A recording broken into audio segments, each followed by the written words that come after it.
Well, good morning. February 13th, 2025. It is a Thursday at about 2:50 in the PM. Hope everybody's having a good day. I got the ballot buying boxes all boxed up, and one of them partially filled. And well, I had it filled. I had it emptied, and I got it refilled, and I got stuff sitting around. I'm about to go back to that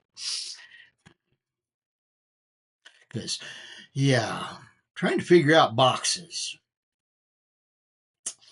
It's a good thing. Trying to get stuff out of the way. I, yeah. And looking at things and deciding, do I want to have that show up in the Philippines or do I not? I'm not sure I got enough to fill these boxes of things I want to get there for sure, but there's a bunch of things that are optional,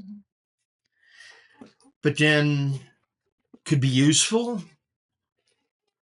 And I'd hate to have to buy them again. I don't have a lot of little knickknacks and mementos. Uh, it's amazing how fast those things disappear when you're on Stupid Street. Uh, but what little I do have, a cast iron frying pan that's been with me for 40 years. Uh, yeah, it survived. Uh, I don't know why, but it did. Anyway, somebody commented as to a couple days ago my volume. Thank you. Appreciate that. And yeah, Texas is kind of that way when it comes down to thieves. Might be why they leave Texas. We don't have as much. Don't get me wrong. Houston, Dallas, Austin, San Antonio, El Paso, bigger cities have more of that kind of problem, and it's getting worse. It's even getting worse here in Amarillo. But yeah, we still have a tendency to just go ahead and fix those kind of problems. So yeah, it's a Texas thing. Uh, but yeah, I'm not sure. I got four of these boxes, and I'm like, seeing how much you can actually get into one. I'm like I say, I'm gonna have to do two to with my cast iron in it and spread that out. Of course, then I have a what is it? A 20-gallon uh, stock pot. It's a crawfish cooker with a basket. Part of me says, "Oh, bring it with me. I can make up a batch of tamales."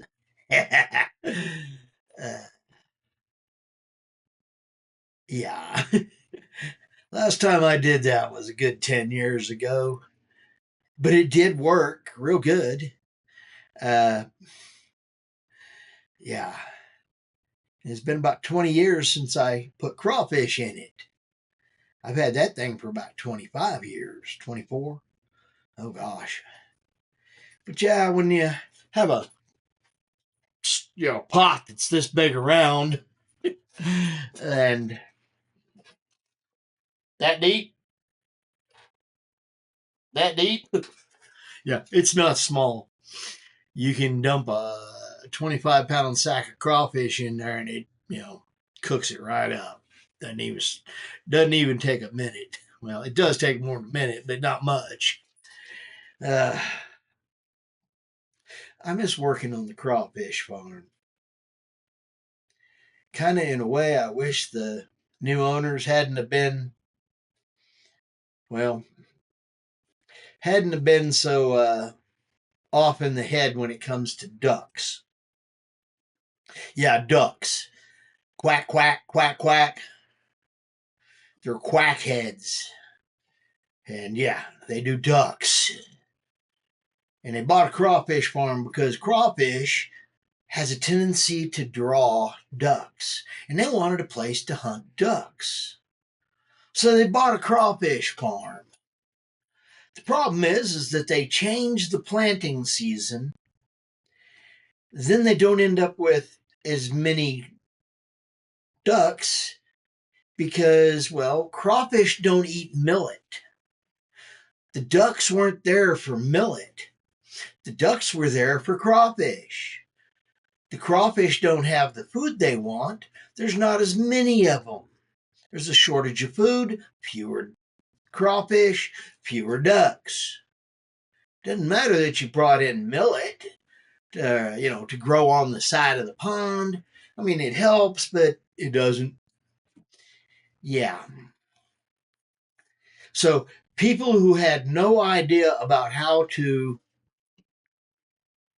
raise crawfish buy a crawfish farm because they want the ducks and then change things around and wonder why they don't have ducks or crawfish. And when I point out that, they're not God, you can't change planting season, you're not God. One of the idiots got the idea that he could just pop off with, but I've got a PhD in business. And of course, I just had to throw back, you got post hole diggers for this business. Oh, so good. Yeah. I was looking for a job then, I guess. Yeah. Because his PhD, his educated idiot piece of paper, post hole diggers for the crawfish business. Uh-huh. If you don't have common sense, you might be in trouble. I don't care how educated you are. If you don't have the common sense and the to put it to use in a good way and to think through, yeah. And you don't even have the sense to listen to somebody that's saying, "Hey, you can't do it that way." Yeah, it can be a bit of an issue. But hey, everybody gets to make a choice. And those two got to make a choice that killed the crawfish farm in East Texas. Caddo Creek Crawfish Farm used to have real good crawfish. It's out of business now because of educated idiots. Yeah, it is what it is. But hey, choices have consequences. I could have not said anything at that point and probably still been working there. Because quite honestly, I love crawfish. I don't know if you've ever eaten crawfish, but they're good. They're real good. Them mud bugs are delicious. And I've eaten them. Yeah, I can eat 10 pounds of crawfish by myself with all the fixings and be wanting more. And I can actually peel the dang things faster than I can eat them, which is doing real good.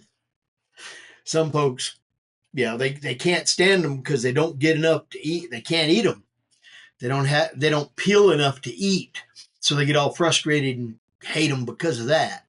They love the flavor, but hey, don't want to take the time to learn how to do the job right, so they don't want to eat them because oh yeah, that's like work or something. But I do miss that job. It is what it is, though.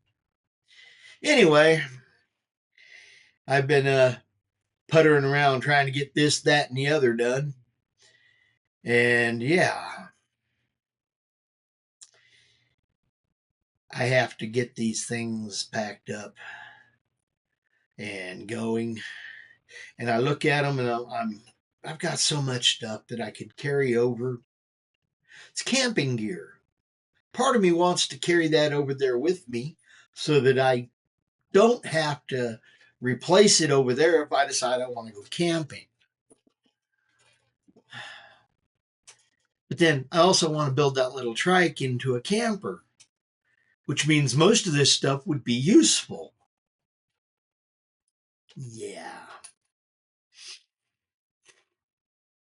But then I look at all this stuff and, it's like so much of it is so old that it's unreal. There's some of that stuff I haven't touched in most of 20 years.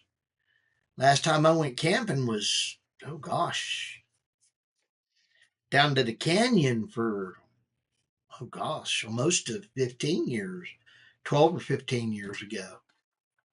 It's been a while.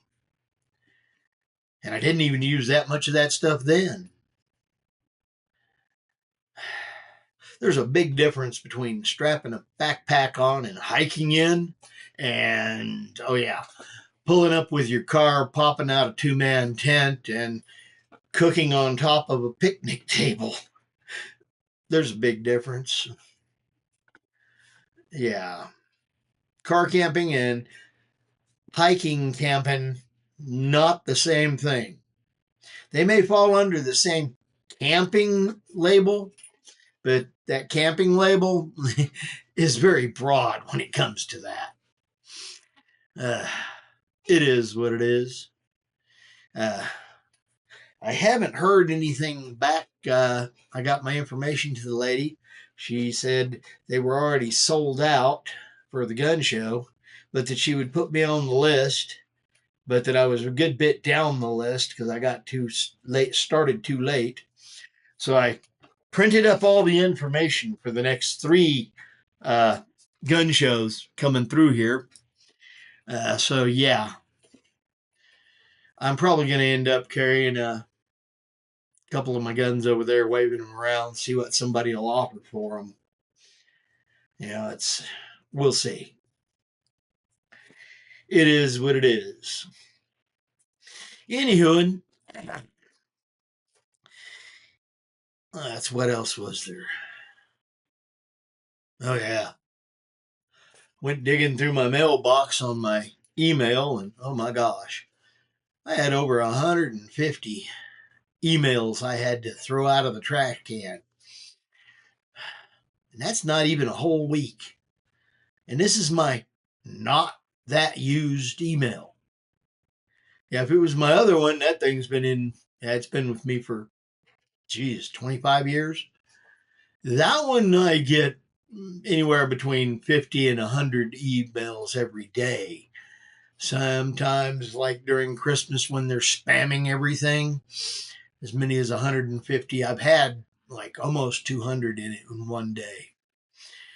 So yeah, part of me is glad I don't have that many in that one. But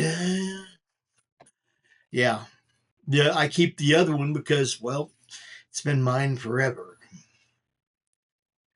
Yeah. MSN.com. Give you an idea of how old that is.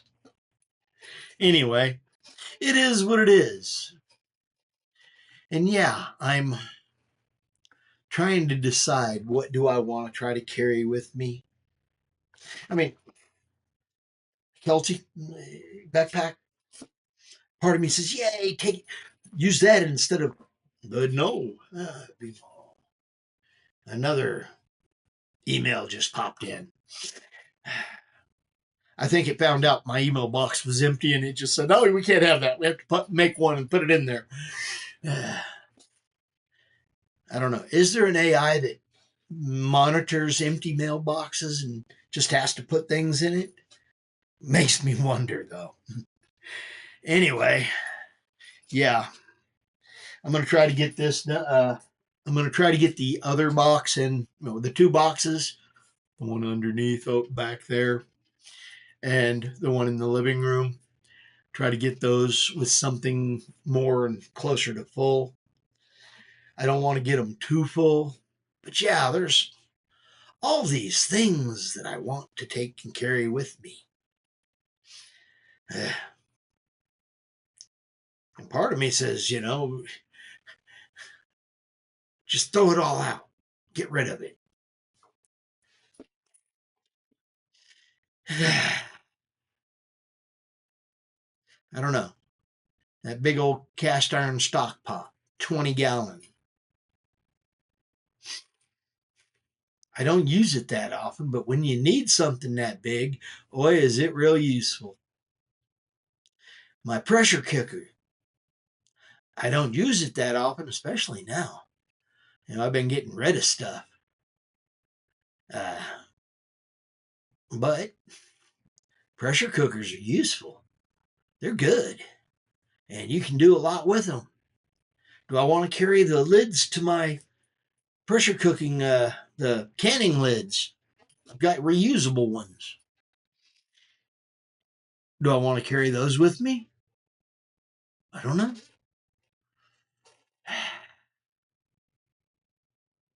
There's all kinds of things going on in the world. And being able to can your own food is a good thing. A lot of folks don't realize, how messed up life can be when things go sideways. It's kind of like those folks, down on the coast that get hit by hurricanes. They get a pretty good idea of what happens. Yeah. They build their houses stronger, and most of them survive, but a lot of them don't. And now, yeah, kind of like out in California, somebody was saying something about you trust insurance. Yeah, ask the people in California that's been burned out because of these fires how well their insurance is doing. Personally, well, those CEOs, I really think that people should be able to sue them directly for messing up their insurance. But they're being protected by corporate stupidity law. Allows us to steal everything from you, not pay you when you're due, and mess over your life because we stole money from you and, oh yeah, didn't pay what we were supposed to or cover what we were supposed to because, hey, we're trying to save $1 for a corporate entity that isn't a person, but it's all people. And then these idiots wonder why somebody decides to go and fix them. Well, I believe in consequences for stupidity. And yeah, that guy that did the healthcare, direct result. You endangered his life, his family, his existence, and then wonder why he comes over and ends yours. Now, do I agree with the fact of the way he did it? Well, no. But I comprehend why. And as far as I'm concerned, I wouldn't find him guilty. There's consequences to making bad choices. If you want to dance in the street, go ahead and dance in the street, but don't cry about bumpers. And this is coming from me. I've had 8 dirt bike wrecks, 7 street bike wrecks, and 14 car wrecks. Bumpers love getting me, and I still root for bumpers. Of course, might be why I stay out of the road most times, because bumpers hurt. But hey, you get to make choices for you. And yeah, I try to make sure that the choices I have the best choice when it comes down for my choice. I don't want bad consequences. I try to avoid them. But hey, sideways, sometimes you catch somebody else's stray bumper and it just gets you. Or, hey, crap just happened and you got hit anyway. Life can take you sideways in a heartbeat. Doesn't have to be your bad choice, even. But yeah, part of it could have been you didn't really make a bad choice. You just made a choice that took you down a road you don't normally go down, and you was on your way somewhere else. And at that particular moment, the insanity comes flying by and crashes into you. Kind of like, hurricanes. The good thing about a hurricane is they predict those things several days out. You have enough time usually to run away. Uh, I'm more concerned with tornadoes. But hey, hurricanes spawn tornadoes. So yeah. But I'm up here at the beginning of Tornado Alley, and I can tell you, we get those things pretty regular. Uh, I don't know. I was talking a couple weeks back about, you know, driving home on Friday, the last Friday of the month, and hearing the tornado sirens going off. And I start looking because, yeah, I didn't remember that it was the last Friday. But yeah, I would rather still waste my time looking and checking trying to see if there's something dropping out of the sky to go throw me sideways than, remember, oh yeah, and that's that one time that we actually were testing on a Friday, last Friday of the month, and a tornado hit. I'd rather always be worried about a tornado siren. It's just safer that way. But hey, everything in life is a choice. You get to make them. You get to suffer them. And yeah, this is part of the reason I've been trying to build me up. And, I put my nose to the grindstone and, started doing things better, not being in the middle of Stupid Street. Things started getting better by not being in the middle of Stupid Street. Hey, had that grab the chest right at the hospital moment. I got lucky it wasn't a heart attack, but, clots aren't good. But unlike my dad, I don't have a hole between the sides of my heart. So, yeah, I'm kind of glad about that. But it is what it is. But everything in life's your choice. Hey, how you look at the world, how you respond to it, how you think about it. That's one of the reasons I want to go to the Philippines, because they almost always seem to think about the positive side.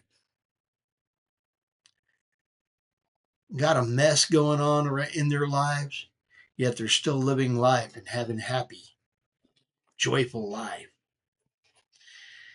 It is what it is. I'd rather be around happier people, because I can tell you there's a bunch of miserable people here who choose to be miserable by choice. I don't understand why people would want to be choosing to be miserable. I want to run around mad at the world. It's my fault, but I'm running around mad at the world because, well, the world's at fault because I refuse to accept my own responsibility. Yeah. Anyway, I'm Williams, Philippines. I hope you've had a very blessed week, blessed day, lots of friends, lots of family, lots of food. Oh, more food and friends and family. Anyway, I'm Fish. Later blessings. Bye bye. Fish is out.